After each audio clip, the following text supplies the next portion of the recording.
What's going on, everyone? So Stanley Johnson is hooping for the Lakers G League team. For those that may not be aware, the Los Angeles Lakers signed Stanley Johnson to a G League contract, not a two-way or anything like that. They did the same thing with Devontae Graham. They signed him to a G League contract. Lakers, I imagine it's to kind of keep them under the umbrella, be able to monitor them, be able to keep an eye on them. If they need to make any changes to the two-way deals or anything, they can bring them up, bring them down, do all those things, convert them into a two-way, and then let him play. They can't do it if he's not on a two-way contract. But definitely something to kind of keep an eye on and monitor. Obviously, this also means because he's hooping, another team could come in and snatch him up and bring them to hit their team. So, again, something to kind of keep an eye on and monitor. But he had 25 points, followed up by a 26-point game, and again has really been hooping out there. He also, in that 25-point game, had 8 rebounds and 5 assists, and recently spoke about just his impact out there on the basketball court, what he can do out there on the basketball court. Talked about how, hey, he can basically play and fit in anything, right? They talked about the potential of him playing in like a small ball unit alongside Luka, and he said, basically whatever, right? At this point, when you're on the G League roster, you're like, hey, whatever I have to do, if I have to play point guard, I'm not a point guard, but if I have to play point guard, whatever you need from me, I could do. And no, but he talked about how, even the last stint with the Lakers, you saw that he was able to defend bigger guys, he was able to defend smaller guys, he was able to be very versatile. He was one of the few bright spots in that season. That was the season where we had Russell Westbrook and Trevor Ariza, and it was just really old, and we just were terrible, right? And Stanley Johnson came in, I believe it was on a 10-day contract, got a second one, and then they actually converted him to an actual roster spot. And he was very good that year for the Lakers. And they ended up shipping him out to San Antonio, which was surprising that San Antonio didn't keep him around, because he was actually better in San Antonio than he was with the Lakers. He shot 45% from three on 4 attempts or something like that, right? He was a guy that really continue to improve and take some strides. And he's still 28 years old, so he's still young. He's still on the right side of 30. He's a guy that makes a ton of sense. Obviously, Jordan Goodwin has been very good for the Lakers. He's been balling out, has really shown just the rebounding, the defense. He scored some points for the Lakers too.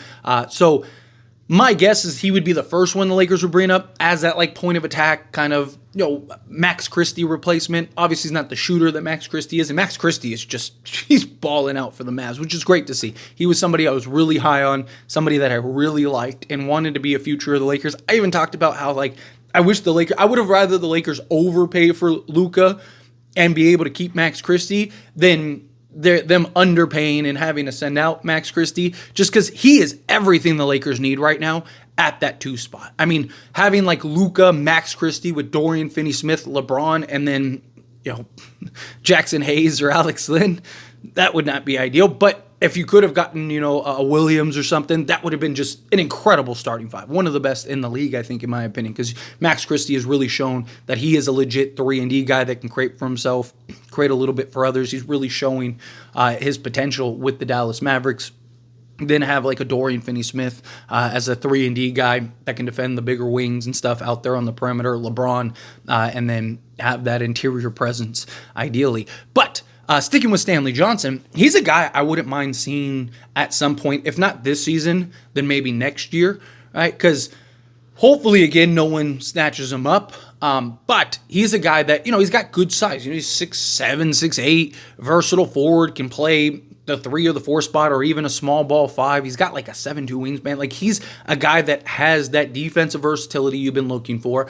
Obviously, shooting-wise, unless he can replicate what he did with the Spurs, which was 45%, and supposedly his three-point shot has really improved. It's one thing to do it in the G League. It's another thing to do it on an actual NBA roster with those defenses, with that pressure. But you look at Luka and LeBron, those guys are going to generate so much offense.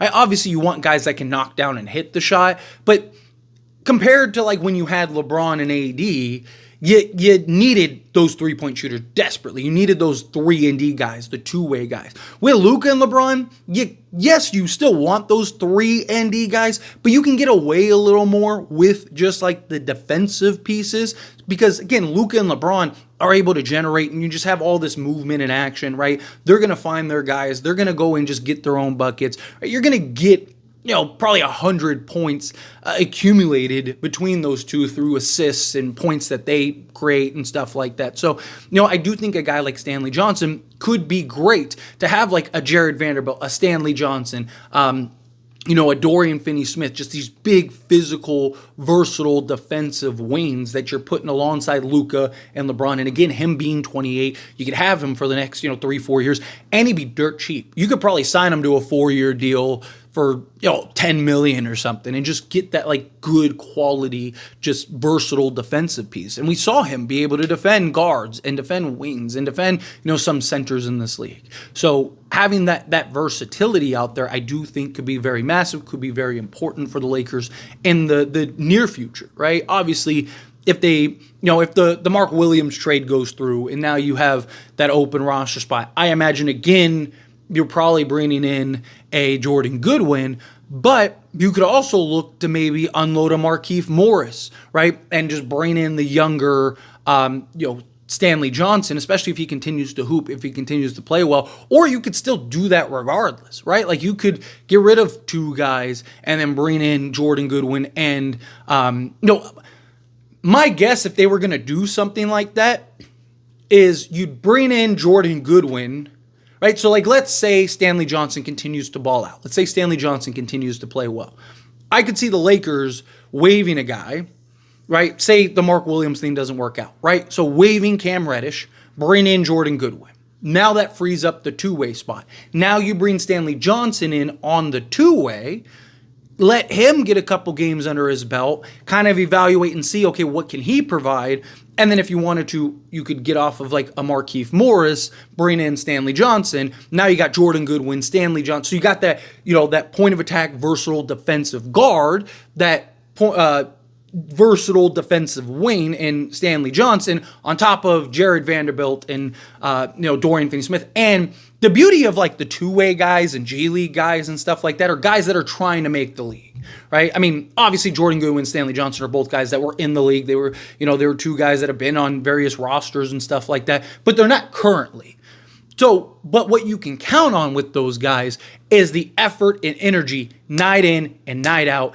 Every night, they're going to give you the best performance possible from them because they know, look, at any moment, I could be out of the league and, trying to work my way back up. So, Jordan Goodwin, every night you've seen since he's been in the Lakers rotation recently, every night he is just giving 110%.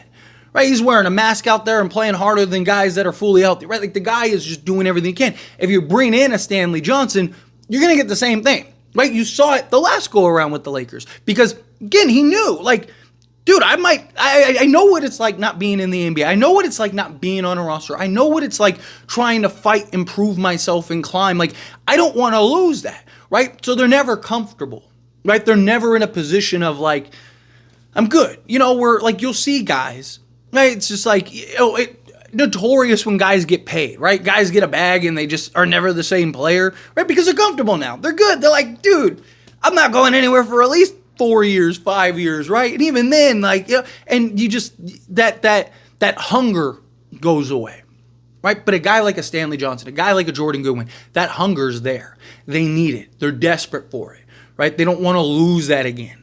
So you see them come in and ball out and do the best of their ability. Stanley Johnson is a guy that I think could make a ton of sense for the Lakers and just give you, again, another big, physical, versatile wing that the lack of whatever he gives you offensively is just icing on the cake. It's just more of what you need, right? Or what you have, right? But the defense and the defensive versatility, that's something that the Lakers need desperately, especially slotted alongside Luka.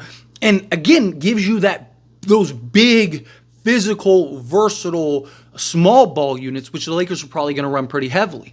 Because now you can have units out there with Luka and then have like a Jared Vanderbilt slotted alongside him, a Dorian Finney-Smith, and then like a Stanley Johnson with like a LeBron or a Rui or something like that, right? Like, and now you just have like everybody on the court is like 6'7" and above, all switchable defenders, right? Especially if you have like a LeBron who has shown that he can buy in and lock down defensively. So you could have something where you have Stanley Johnson, LeBron James, Jared Vanderbilt, Dorian Finney-Smith, or you could even go with like a Goodwin, right? So you could go with like a Luka or a LeBron, have a good win, Jared Vanderbilt, Stanley Johnson, and Dorian Finney-Smith. And again, same thing, same concept, same idea. Obviously, the shooting would be a little bit of a concern. But again, Luka just generates and draws so much attention, right? Same thing with LeBron. Like, they could figure it out, right? They just have a lot of movement, a lot of constant ball screens, and guys, cutting and slipping towards the basket. Luka and LeBron, they're going to find those guys every time, right? And I think that you could have those stints. I'm not saying you play that 40 minutes a game. But again, it's just about giving you that versatility, giving you that defensive versatility, giving you the lineup versatility. I think a guy like Stanley Johnson does make a ton of sense. So keep an eye on him, right? I'm not saying that it'll happen this season. Don't be surprised if he's on the roster next season, because the Lakers are probably going to have a couple roster spots that they're going to need to fill in the offseason on just cheap talent. Right? Like, whatever they do, even if LeBron takes a discount and stuff and frees up the full mid-level and like the biannual exception, very possible that when all is said and done, if they use those, you're going to need those guys that are only going to make, $2 million, $2.5 million on the season, stuff like that. So keep an eye on guys like, Jordan Goodwin being on the roster for multiple seasons, a guy like Stanley Johnson maybe being on the roster for multiple seasons, and I'm here for it. But let me know your thoughts and opinions down in the comments below. What do you think? I feel, what are your thoughts? Do you like Stanley Johnson? Do you think that, Lakers should bring him back up? They never should have let him go. However you feel, whatever your thoughts are. Either way, I'd love to hear it, so let me know down in the comments below. That being said, if you haven't liked this video, hit that like button. Helps me out. It's me enjoy these types of videos, and I truly appreciate it. Not subscribe to the channel, hit that subscribe button. Turn on the bell notifications. Appreciate y'all. See you in the next one. Thank you.